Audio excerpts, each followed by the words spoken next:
अब देखिए, सबसे पहली चीज तो आप ये समझिए कि चाहे कोई सा भी प्राणायाम हो, उसमें बेसिकली 4 स्टेप्स होते ही हैं, जो हैं पूरक यानी सांस अंदर खींचना, कुंभक यानी सांस को अंदर रोकना, रेचक यानी सांस को बाहर छोड़ना और बाह्य कुंभक यानी सांस को बाहर रोकना। जिस प्राणायाम के बारे में हम बात कर रहे हैं वो है मूल प्राणायाम, और जैसे कि नाम से ही समझ में आ रहा है कि यह बेसिक प्राणायाम है।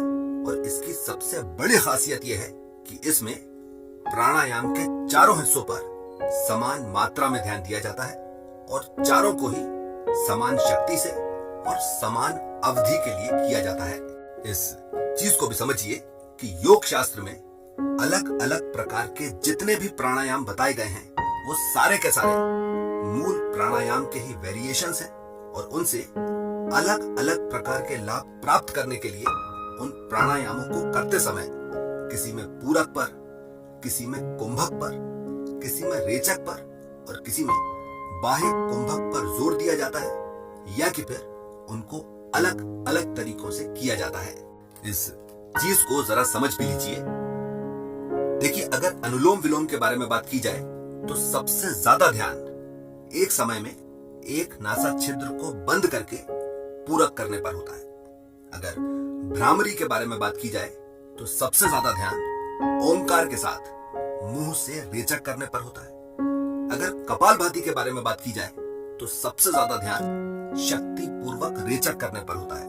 और अगर शीतली प्राणायाम के बारे में बात की जाए तो इसमें सबसे ज्यादा ध्यान जुबान को गोल करके मुंह से पूरक करने पर दिया जाता है।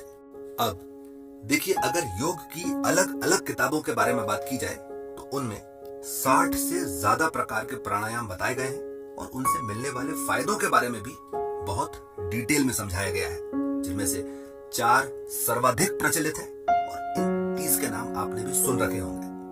पर देखिए, क्योंकि यह संभव ही नहीं है कि एक व्यक्ति सभी प्रकार के प्राणायामों का प्रतिदिन अभ्यास कर सके, और इसीलिए आपको अपनी जरूरत के हिसाब से 2-3 प्राणायाम चुनकर उनको प्रतिदिन करना चाहिए, और उनको करने से पहले और उनको करने के बाद में मूल प्राणायाम करने का अभ्यास जरूर करना चाहिए। इस चीज को भी समझिए कि क्योंकि प्राणायाम की और उसकी सभी वेरिएशंस और उनसे होने वाले फायदों को पहचानने की शुरुआत इस बात को समझने से हुई कि सांस लेने के 4 हिस्से होते हैं और किस हिस्से को किस तरह से करने पर शरीर के किस हिस्से को क्या फायदा मिलता है।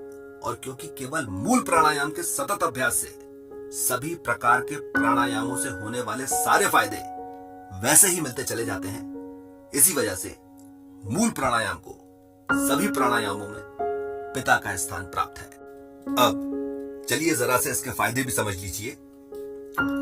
देखिए, मूल प्राणायाम की सबसे बड़ी खासियत यह होती है कि इसमें प्राणायाम के चारों हिस्सों को समान रूप से, समान मात्रा में पहले सहजता पूर्वक और फिर प्रयत्न पूर्वक किया जाता है, जिसकी वजह से श्वास प्रश्वास की विधि सुधरती है और क्षमता विकसित होती है, यानी इनहेलेशन और एक्सहेलेशन का प्रोसेस डेवलप होता है। फेफड़े बलिष्ठ होते हैं, यानी लंग्स में पावर आती है। रक्त संचरण यानी ब्लड सर्कुलेशन बेहतरीन होता है और पूरी की पूरी बॉडी पहले ऑक्सीजनेट और फिर डिटॉक्सिफाई होती चली जाती है। अब चलिए जरा सा ये भी समझ लीजिए कि ये सब कुछ होता कैसे है। देखिए, हमारे लंग्स में लगभग 35 करोड़ से 45 करोड़ अल्वियोलाई स्ट्रक्चर्स होते हैं, जो कि हमारे लंग्स की बेसिक यूनिट होते हैं, जिनका काम सांस के साथ आई हुई ऑक्सीजन को खून में मिलाना और खून में जो कार्बन डाइऑक्साइड होती है उसको सांस के रास्ते बाहर निकाल देना होता है। आमतौर पर जब हम सांस लेते हैं तो वो लगभग 500 क्यूबिक सेंटीमीटर के बराबर होती है, और उसको प्रोसेस करने के लिए हमारे लंग्स का लगभग 5वां हिस्सा ही इस्तेमाल होता है और बाकी का लगभग निष्क्रिय ही पड़ा रहता है। और उसमें कफ, बलगम, गंदगी और अलग अलग तरह के टॉक्सिन्स इकट्ठे होते रहते हैं, और साल के अलग अलग समय जब भी मौसम बदलता है उतनी बार हमारा कफ कुपित होता है और हमें तरह तरह की बीमारियां होती रहती हैं। अब जब हम मूल प्राणायाम करते हैं तब हम लगभग 3000 क्यूबिक सेंटीमीटर के बराबर हवा को अंदर खींचते हैं, उसको रोकते हैं और फिर जब उसको दबाते हैं तो हमारे लंग्स को ज्यादा से ज्यादा अल्वियोलाई को काम पर लगाना पड़ता है, जिसकी वजह से समय के साथ साथ हमारे लंग्स की कैपेसिटी बढ़ती चली जाती है और हम अपने लंग्स का पूरा पूरा इस्तेमाल करने लायक होते चले जाते हैं। और इसकी वजह से हमारे खून में ज्यादा से ज्यादा ऑक्सीजन एब्जॉर्ब होने लग जाती है और ज्यादा से ज्यादा कार्बन डाइऑक्साइड एलिमिनेट होने लग जाती है। और देखिए, इसी की वजह से हमको 3 सबसे बड़े फायदे मिलना शुरू हो जाते हैं। सबसे पहला फायदा ये मिलता है कि हमारा खून जो है ये एकदम शुद्ध होता चला जाता है और हमारी बॉडी धीरे धीरे कर डिटॉक्सिफाई होती चली जाती है। दूसरा फायदा ये रहता है कि देखिए, जितनी अच्छी एफिशिएंसी से हमारे शरीर में ऑक्सीजन प्रोसेस होती है और कार्बन डाइऑक्साइड एलिमिनेट होती है, उसी के आधार पर हमारे खून की एसिडिटी और अल्कैलिनिटी के बीच में सिंक्रोनाइजेशन एस्टेब्लिश होता है और हमारे खून का पीएच लेवल 7.35 से 7.45 के मीन में आ जाता है, जिसकी वजह से हमारी इम्यूनिटी जो है बहुत ही ज्यादा बढ़ती चली जाती है और छोटी मोटी बीमारियां छोड़ दीजिए, बड़ी बड़ी बीमारियां तक होना बंद हो जाती हैं और जो हो चुकी हैं वो सही होने लग जाती हैं। और देखिए, जो बड़ी बड़ी बीमारियों वाली बात कही गई है, इसमें कैंसर तक शामिल है। अब आ जाइए तीसरे फायदे पर। और देखिए, तीसरा फायदा ये होता है कि मूल प्राणायाम करते रहने से आप आम तौर पर वैसे ही गहरी सांस खींचने और पूरी सांस छोड़ने लग जाते हैं, जिसकी वजह से आपकी लाइफ फोर्स बढ़ने लग जाती है और आपका शरीर बहुत लंबे समय तक इंटरनली भी और एक्सटर्नली भी एक जैसी स्थिति में बना रहता है। यानी आपका एजिंग प्रोसेस जो है बहुत धीमा होता चला जाता है। इसीलिए आप जितनी कम एज से मूल प्राणायाम करना शुरू कर देते हैं, उतने ही ज्यादा समय तक आप जवान बने रहते हैं और आपका चेहरा दमकता रहता है। अब चलिए जरा सी 1-2 चीजें और भी समझ लीजिए। देखिए, बॉडी को डिटॉक्सिफाई करने का सबसे सही और सबसे ज्यादा एफिशिएंट तरीका जो है वो मूल प्राणायाम करना ही है। और आप इस बात को किसी भी ऑथेंटिक इंटरनेशनल मेडिकल जर्नल से क्रॉस वेरीफाई कर भी देख सकते हैं। पर अगर आप ये सोचें कि कोई ऐसा तरीका होता होगा जिसमें किसी खास चीज को 1 चम्मच लेकर या 1 कप लेकर या 1 गिलास लेकर या 1 बाल्टी भरकर ले लेने से आपकी बॉडी 1 दिन में या 1 हफ्ते में या चलिए 1 महीने में भी पूरी तरह से डिटॉक्सिफाई हो सकती है और हो जाएगी, तो देखिए, पूरे के पूरे इंटरनेट पर ऐसा एक भी ऑथेंटिक इंटरनेशनल मेडिकल जर्नल नहीं है जो कि पीयर रिव्यूड हो और उसमें ऐसा सिद्ध कर लिखा गया हो। आप इस चीज को खुद ही सोच कर देखिए कि एक बंदा है जो साल भर जंक फूड खाता रहता है। अब वो 1 दिन में ऐसा क्या खा सकता है, ऐसा क्या पी सकता है और ऐसा कौन सा योग कर सकता है जिससे 1 दिन में उसके साल भर की या 6 महीने की गंदगी 1 दिन में बाहर निकल जाएगी। और अगर ये बात इतनी ही ऑथेंटिक है, किसी मेडिकल जर्नल में छपी हुई है और इसका कोई साइंटिफिक बेसिस है, तो बड़ी बड़ी कंपनीज जो फास्ट फूड और जंक फूड बेचती हैं, वो उस रिसर्च का इस्तेमाल अपने प्रोडक्ट्स के एडवर्टाइजमेंट में क्यों नहीं करती? भाई, अगर मेरी कोई फास्ट फूड या जंक फूड की कंपनी होती तो मैं उसमें उस रिसर्च का इस्तेमाल जरूर करता कि आप 6 महीने तक हमारा जंक फूड खाइए और उसके बाद हम खुद आपके घर में आकर आपके परिवार के एक सदस्य को उसी चीज का 1 चम्मच, 1 कप या 1 गिलास अपने हाथों से पिलाएंगे। हम बिजनेस कर रहे हैं, इसका मतलब ये नहीं है कि हमें आपसे केवल पैसे ही चाहिए। हम आपकी हेल्थ का भी पूरा ध्यान रखते हैं, क्योंकि आप हमारे लिए हमारा परिवार हैं। इसके अलावा देखिए, काफी सारे लोगों को इस बात की बड़ी चिंता रहती है कि ऐसा क्या खाया जाए या ऐसा क्या किया जाए जिससे 60 की उम्र में भी 30 का दिखा जा सके, और इसके लिए बहुत सारे तरीके बताए भी जाते हैं। पर अगर वो तरीके इतने ही इफेक्टिव होते तो फिल्म इंडस्ट्री या मॉडलिंग से जुड़े हुए लोग, जिनके लिए उनके लुक्स और उनकी अपीयरेंस ही उनकी रोजी रोटी है, वो हर महीने अपनी स्किन केयर पर हजारों लाखों रुपए क्यों खर्च कर रहे होते? देखिए, जवान दिखने के लिए और जवान बने रहने के लिए आयुर्वेद में 3 चीजें बताई गई हैं। पहली चीज है च्यवनप्राश, दूसरी चीज है योग और तीसरी चीज है प्राणायाम। और इसीलिए अगर आप 60 की उम्र में भी 30 के दिखना चाहते हैं तो आप बस केवल ये तीनों चीजें करना शुरू कर दीजिए और जितनी जल्दी शुरू कर सकते हैं उतनी जल्दी शुरू कर दीजिए। और क्योंकि मूल प्राणायाम को करने से सभी प्रकार के प्राणायामों से होने वाले सारे फायदे अपने आप ही मिलने लग जाते हैं, इसीलिए आपको मूल प्राणायाम जरूर करना चाहिए।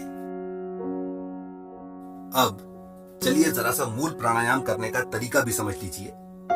देखिए, सबसे पहले आप जमीन पर कुछ बिछाकर सुखासन में बैठ जाइए और अपनी रीढ़ की हड्डी को एकदम सीधा कर लीजिए। इसके बाद आप जितनी सांस बड़े आराम से अपने फेफड़ों में भर सकते हैं उतनी भर लीजिए और उसको अंदर ही रोक लीजिए।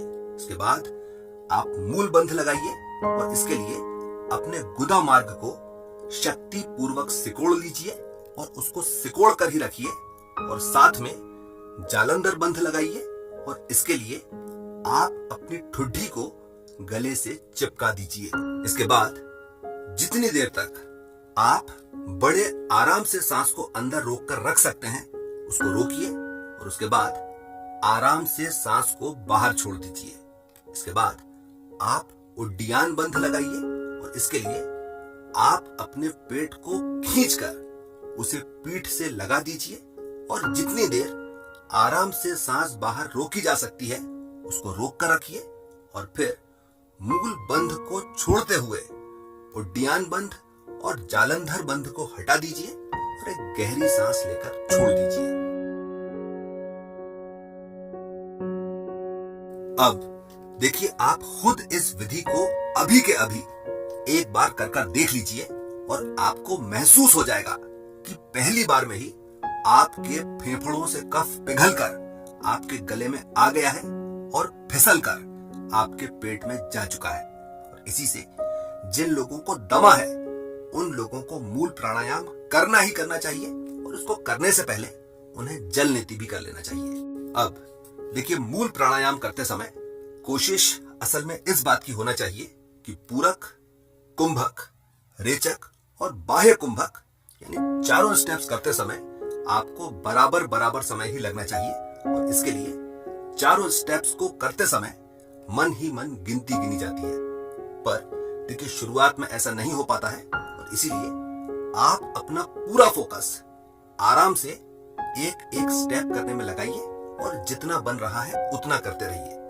समय के साथ साथ आप चारों स्टेप्स अपने आप ही बराबर बराबर समय में करने लग जाएंगे। इस चीज को भी समझिए कि मूल प्राणायाम सभी प्राणायामों में सबसे कठिन प्राणायाम होता है और इसीलिए शुरुआत हमेशा एक मूल प्राणायाम करने से करना चाहिए और अपनी शक्ति के अनुसार हर दिन या हर हफ्ते एक एक करके बढ़ाते हुए उसे 30 तक ले जाना चाहिए, उससे ज्यादा नहीं करना चाहिए। अब सवाल उठता है, ऐसा क्यों? ऐसा इसलिए क्योंकि मूल प्राणायाम असल में साधकों का प्राणायाम होता है और 50 या 60 या उससे ज्यादा करने पर आदमी सही मायनों में वैरागी होने लगता है। और आप इस चीज को ऐसे समझकर देख लीजिए कि नागा साधु जो होते हैं वो इसी प्राणायाम का अभ्यास करते हैं और बहुत लंप संप करते हैं और इसी के दम पर वो किसी भी मौसम में दिगंबर रह लेते हैं और नियमित व्यायाम और भोजन नहीं करने पर भी युद्ध कला में अत्यंत प्रवीण होते हैं। इस चीज को भी समझिए कि वो बच्चे जो 20-25 साल या उससे कम के हैं, जिन्हें मास्टरबेशन की आदत है या नाइटफॉल की परेशानी है या जिनके दिमाग में 24 घंटे कामुक चिंतन ही चलता रहता है और वो सब कुछ कर देख भी चुके हैं, आप मूल प्राणायाम करना शुरू कीजिए और 1-1.5 महीने के बाद आप भूल जाएंगे कि आपको इन चीजों से कोई परेशानी हुआ करती थी। इसके अलावा मूल प्राणायाम का अभ्यास हमेशा खुली जगह पर करना चाहिए और आसपास पानी छिड़क लेना चाहिए। आसपास पेड़ पौधे हों तो बहुत ही अच्छा। और मूल प्राणायाम करने से पहले दोनों नासा छिद्रों में 4-4, 5-5 बूंदें शुद्ध घी की जरूर डालना चाहिए। अब आ जाइए समय पर और देखिए, मूल प्राणायाम करने के लिए संध्या का समय निश्चित किया गया है, यानी सुबह के समय, दोपहर के समय और शाम के समय, यानी तीनों समय 5-5 या 10-10 मूल प्राणायाम कर लेना चाहिए। पर देखिए, इस चीज को आप भी समझते हैं कि जिस समय आयुर्वेद लिखा गया था उस समय वातावरण बहुत ही शुद्ध हुआ करता था, पर क्योंकि आज वो स्थिति नहीं है, इसीलिए मूल प्राणायाम के असली फायदे उठाने के लिए आपको अपने घर में औषधीय महत्व के पौधे लगाना चाहिए और सुबह सुबह ही उनके पास बैठकर प्राणायाम कर लेना चाहिए, ताकि आप अधिक से अधिक प्राण तत्व को अपने शरीर में आकर्षित कर पाएं। इसके साथ मैं अपनी बात खत्म करता हूं। आपने मुझे इतना समय दिया, थैंक यू वेरी मच।